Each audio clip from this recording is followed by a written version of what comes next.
covering Northern California. You're watching Action News Now, coverage you can count on. A new utility is coming to town, what it could mean for your wallet if all moves forward. Plus, a new area code coming to the 530, new at 6, what you need to know before making that call. But first, more convictions means more convicts headed to jail, what Shasta County has planned. In the wake of Prop 36 being passed by California voters last year, the Shasta County Sheriff is asking county supervisors to consider building a new corrections and rehab facility. Well, Action News Now reporter Blake Mayfield is live in Redding at the Sheriff's Office. So Blake, where are they talking about building this possible facility?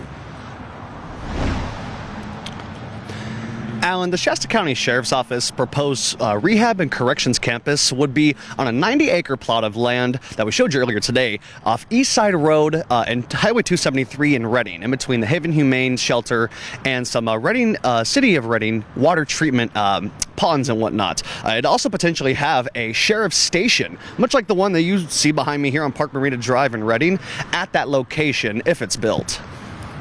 After voters overwhelmingly passed Prop 36 in November, law enforcement officials can now increase sentences and charge offenders felonies for certain drug and theft crimes. Even though Sheriff Michael Johnson is heavily in favor of Prop 36, he says it doesn't not create more jail bed space, public defenders, or district attorneys to help deal with the influx of crime. Because the Shasta County Jail was usually operating at full capacity before Prop 36 was passed, Johnson says in the future, he might not have any choice but to book and release people who commit low-level petty drug and theft crimes. While he says he intends to negotiate with the city of Redding to buy land on East Side Road for a future campus, he's not sure of the cost to taxpayers. It's very much more obtainable through a sales tax, through grants, through leveraging my county partners to also be part of this program at, let's say, 10 million than it would at a couple $100 million. And I'm hoping that the community sees the value in it, and two, my board of supervisors want to move ahead and pursue this. According to the sheriff, these alternative custody programs, as he called them, would give people who've committed a low-level or nonviolent offense job skills to keep them from becoming repeat offenders. The campus would include a sheriff's station, along with the infrastructure needed to accommodate firefighting, culinary, farm, and auto mechanics training. Johnson says Shasta County already has an alternative custody program with an annual operating budget of $3.6 million. He expects an expanded program to cost even more to operate. All 5 Shasta County supervisors supported the sheriff's concept and want to bring it back for more discussion at a future board meeting. Reporting live on Park Marina in Redding, I'm Blake Mayfield, Action News Now. Thank you, Blake. Now, the sheriff says that the new campus could also help the sheriff's office with its search and rescue efforts, as the 90 acres of land sit right next to the Sacramento River.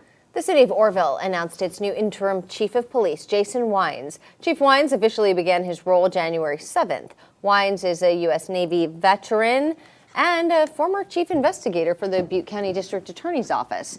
You can have a cup of joe and meet Chief Wines January 29th, 8:30 to 10 a.m. He'll be at Mugshots Coffee House in Orville. 837. You like the ring of it? Well, in just a couple of weeks, you may find yourself dialing that instead of 530 for some local calls. Starting January 31st, the California Public Utilities Commission will add the 837 area code to our region. This is only for new service or additional lines. If you already have a 530 number, don't worry, you get to keep it. This change is an effort to provide new numbering variations while minimizing customer inconvenience. Here is a live look now over Highway 70 at 162 in Butte County. Still a little bit of glow in the west there. Checking in now with Chief Meteorologist Howie Gordon as far as we head into this night, and probably getting cool out there at this point though, Howie. Well, I'll use it as a reference. A couple hours ago, reporter Blake Mayfield was out there with just a polo t-shirt on, and then you saw him recently has the jacket on as the sun goes down. Yes, we start to cool down. Now, really quick, I'll show you the winds in Southern California where, our red flag warnings down there, our wind advisories, those have been allowed to expire, but it's a little gusty, but they are starting to come down. But remember, still very dry down there. Here's Thursday, here's Friday now. So those winds, we're getting some relief in the winds, but now we need some soaking rains down there. And unfortunately, for the moment, those are not in the forecast. But here's our temperatures at the moment. Close to the 60s in some spots, a little cooler in other parts of the valley. Our winds that were breezy a couple days ago, those have come down, but we'll get breezy again, and we're going to talk more about that coming up in just a little bit. Thanks, Howie. New details in the Palermo school shooting. 2 kindergartners continue to recover more than a month after Glenn Litton shot them at Feather River Adventist School. That was December 4th. The grandmother of 5-year-old Elias Wolford says Elias is now able to hold himself up in a sitting position, something she calls a significant milestone. She also said they're seeing glimpses of his joyful spirit returning. A new electricity provider could offer an alternative to PG&E for people on the Ridge as soon as October 2027. This week, Paradise Council members approved the first reading of an ordinance to work with Pioneer Community Energy. It's a community choice aggregation program, which says it could save property owners about 10% off that monthly electricity bill. Pioneer purchases the electricity, and PG&E transmits and delivers the power through PG&E equipment.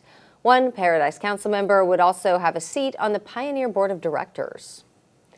One person is dead and another behind bars after Lassen County CHP says William Dougherty of Sacramento smashed into a line of stopped cars just outside of Susanville. Officers say that a woman died and a 10-year-old in the same SUV had major injuries. Officers arrested Dougherty for DUI murder and gross vehicular manslaughter while under the influence of drugs.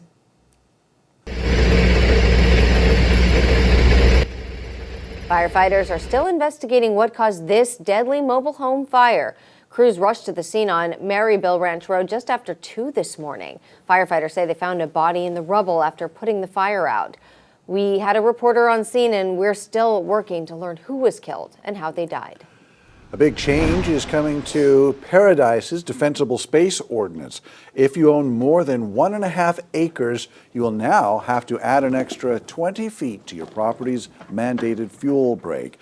That means 50 feet in total. The change follows discussions with CAL FIRE about creating better paths for first responders to access homes. Paradise Mayor Steve Crowder says the goal is to keep the community safer and attract more insurance companies to the Ridge. I think we need to take the advice of the experts. CAL FIRE was very much supportive of that, and I think we need to take their word for it. When you've been through this and you see what's going on now in Southern California, I mean, you want as much chance as you have to survive one of these fires. For smaller parcels, the ordinance still calls for full weed abatement across the property. The ordinance will go into effect in the next 30 days.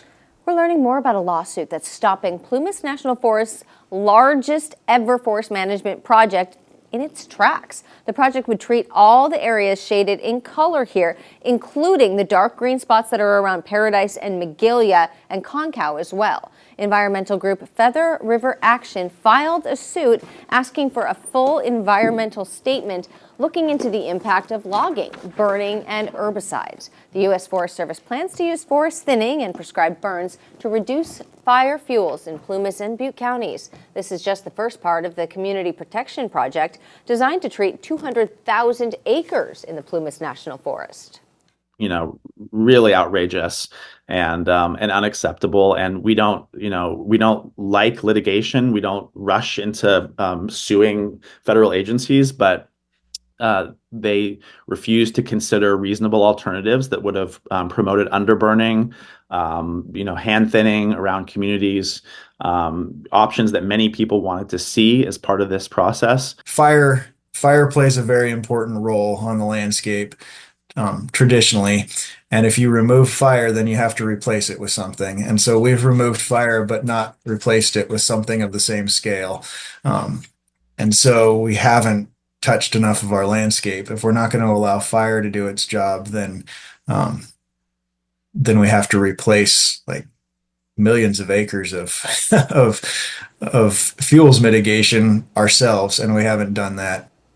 To read more about the project, we do have a link on our website, actionnewsnow.com.